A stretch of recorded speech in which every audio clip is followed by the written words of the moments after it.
ఒక cinema flop అయితేనే star హీరోలు తట్టుకోలేరు. అలాంటిది మాస్ రాజా ఫ్లాపుల్లో హ్యాట్రిక్ కొట్టాడు. ఇక రవితేజది మామూలు బాధ కాదు.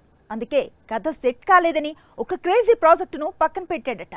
తెలుగు హీరోలు ఎక్కడా కాంప్రమైజ్ కావడం లేదు. దాంతో చాలా ప్రాజెక్టులకు బ్రేక్ పడుతోంది. నాని అటు సుజిత్ ఇటు బలగం వేణుతో మూవీస్ అనుకున్నాడు. కానీ కథ కుదరకపోవడంతో ఈ సినిమాను పక్కన పెట్టాడు. ఇప్పుడు రవితేజ కూడా అంతే. జాతిరత్నాలు డైరెక్టర్ అనుదీప్ తో మూవీ ప్లాన్ చేశాడు. కానీ ఇప్పుడు ఈ ప్రాజెక్ట్ నుంచి బయటకు వచ్చాడు. జాతిరత్నాలు లాంటి బ్లాక్ బస్టర్ తర్వాత అనుదీప్ డైరెక్షన్ కు క్రేజ్ ఏర్పడింది. కామెడీ సినిమాల్ని అనుదీప్ తెరకెక్కించే విధానం హీరోలకు బాగా నచ్చింది.